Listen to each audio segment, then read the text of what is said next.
Hey guys, welcome back to my channel. Today I have a what's for dinner video and it was inspired by a new channel that I found called The Welder's Wife.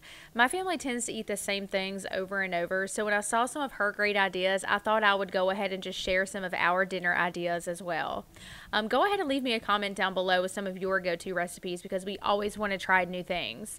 Let me just first off say that we are not the healthiest eaters in the world and I'm not going to pretend like we are either. This is real everyday meals for my family. So if you're new here, then welcome. Make sure you subscribe to my channel, give this video a thumbs up, and let's get to cooking. So the first meal we're going to make is just some kielbasa smoked sausages over rice. So all you're going to need is a kielbasa sausage, some rice. We choose to use white rice, but you can use brown rice, soy sauce, teriyaki sauce, garlic powder, and then a squash. So as you can see here, I'm just going to cut up my squash. I do rinse this off and dry it first, and then what I'm going to do is, you can see, I'm just going to cut it up into thin slices. The thinner you cut your squash, the faster it's going to be to cook. So I just sprinkle some soy sauce, some teriyaki sauce, some garlic powder, and then some salt and pepper in my pan. And then we're just going to toss our squash over in there and just let it simmer for a little while. I do put a little bit more soy sauce on the top just to give it a nice little coat. So while that is simmering, I'm just going to go ahead and cut up my kielbasa sausages. I just cut these kind of into little chunks. They tend to get stuck to the knife a little bit, but just cut these into chunks, and then we're going to just toss them in a frying pan and let them simmer until they are done.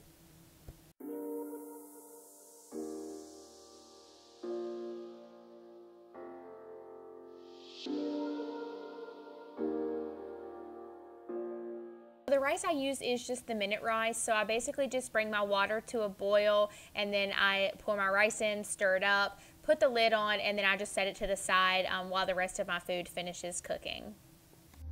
Your lies, I've had enough. I can't run your place in this faulty game. And all the words you speak mean nothing more to me, 'cause I'd start over. So you'll know your sausages are done when they have a browned grilled look to them. Now I do just dab or put mine on a paper towel and then dab the paper towel on top of them as well, just to get some of the excess oil off. When you fry them up like this, they do tend to get a little oily. And then of course the best part of this recipe is this sauce that we use. This is just a yum yum sauce. It's almost like a Japanese white sauce, but you just buy it from Walmart. And I just sprinkle that over, and then you have it, kielbasa with rice and some squash. The next meal we're going to make are just breakfast grillers and some just homemade hash brown potatoes. So all you're going to need for this recipe is potatoes, of course, bacon, egg, sausage, whatever filling you want, cheese, and then I just use some sourdough bread and some butter. So basically all I'm going to do to get my potatoes started is I'm just going to peel and cut all of my potatoes into little bitty chunks, and then I'm just going to heat up some vegetable oil or canola oil or whatever kind of oil you prefer into a little pot on the stove, and then just toss them in and let them fry up.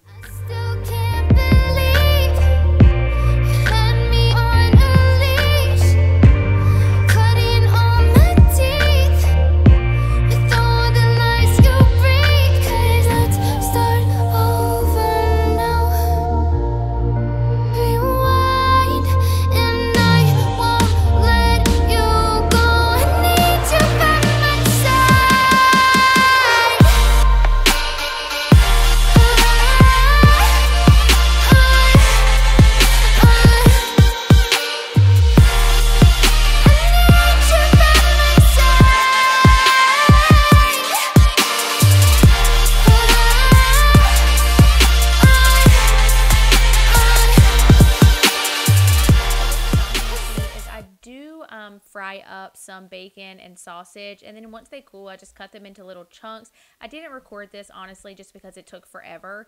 And then for my scrambled eggs, I basically just scramble my eggs with some salt, pepper, and milk, and then I put a lot of butter in my frying pan prior to pouring my egg in there, because let's be honest, it might just be a southern thing, but the more butter, the better the eggs. So good. And now that my potatoes are done, I'm basically just going to take them out and throw them in a strainer with some paper towels just to let the excess oil come off.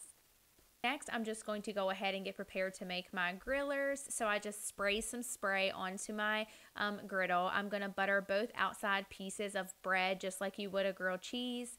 I'm going to basically layer all of my ingredients in here before I put the top piece on. So I'm just going to do some cheese, some eggs, some bacon, and some sausage. You can make this more of a Southwest style and put some onions and peppers in it, or maybe even a little salsa would probably be good, but my son doesn't really eat that, and him and I were splitting it, so I just went ahead and just did the basics.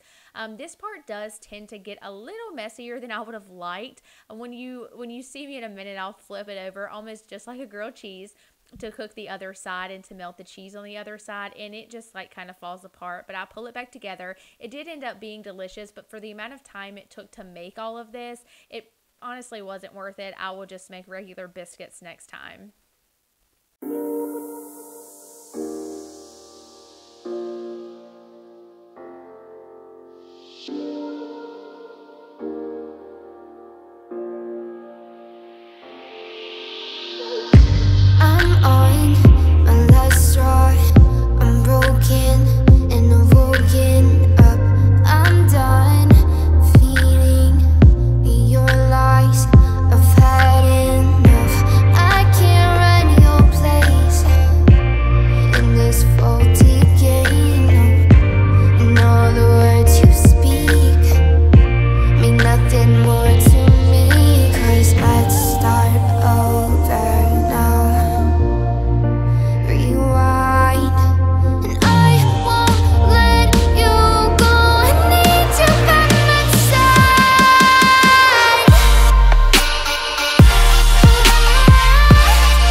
Your breakfast griller with the side of homemade hash brown potatoes. And just to let you guys know, I did put a little seasoned salt on these potatoes and they turned out so good. Next meal, I'm going to make chili. So you're just going to use a pound of hamburger, a little bit of tomato juice, a packet of chili seasoning. I just used the mild, a can of pinto beans, a can of pork and beans, a can of chili beans, and then a can of just light red kidney beans. And I'm also going to just cut up some onion and throw that in. So the first thing I'm going to do is just go ahead and brown up my hamburger, get that out of the way. And if you guys do not have this meat masher tool, you definitely need to invest in one. It is the best thing ever, and you can find it pretty cheap off of Amazon. So I'm just going to brown that up, and while that's browning, I'm going to go ahead and open all of my cans. Do not drain them. Just dump the beans, juice, everything right into your pot. You're going to add just a little bit of tomato juice. I would say maybe about a cup and a half, just to make it a little bit more liquefied. And then I'm just going to cut up some onion and then put that in there as well and let it simmer.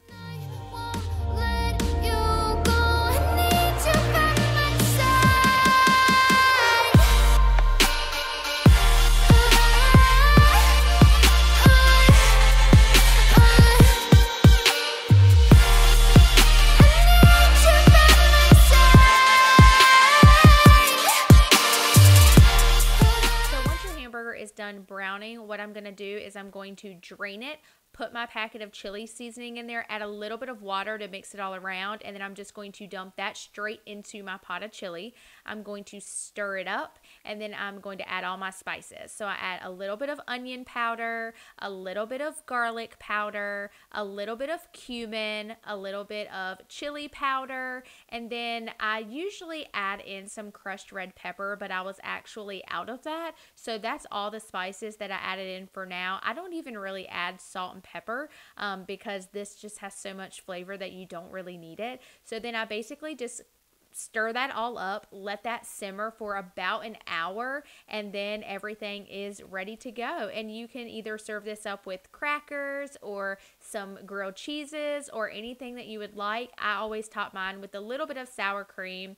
But you guys, my bowl is dirty because my husband actually made our first bowls and he didn't record it. So when I went back to get seconds, that's when I recorded this. And so my bowl already is dirty because I've had a bowl before this. But then I just top it with a little bit of cheese, eat it with some saltines and sour cream, and it is delicious. All right, so meal number 4 is just going to be some grilled chicken, some potatoes, and then some broccoli with cheese. So all you're really going to need for this meal are 2 chicken breasts. You really just need however many for your family. We tend to just make 2. Me and my son usually split them. A couple of potatoes, and then I just used one of these Green Giant steamers with broccoli and cheese. So basically all I'm going to do is peel my potatoes, cut them into chunks, and then I'm going to put them in a pot of boiling water and just let them boil for about 30 minutes or until soft enough to mash. I don't rinse my potatoes off before I cut them because I'm going to go through and rinse all the cut potatoes before I put them into my boiling water.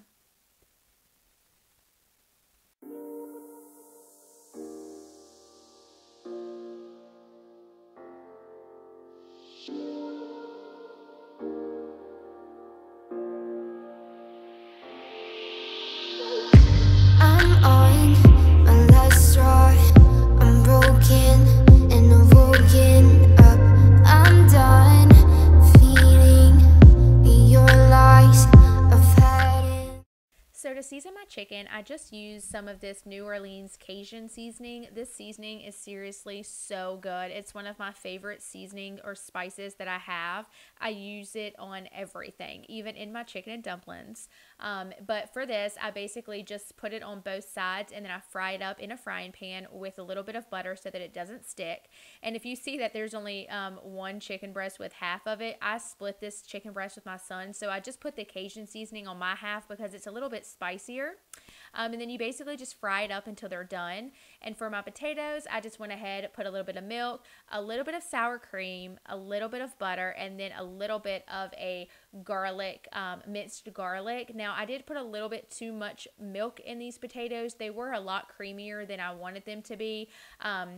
But really, I'm just going to add all these ingredients and then mix it up with my mixer until it's the consistency that you want. And then they're ready to go.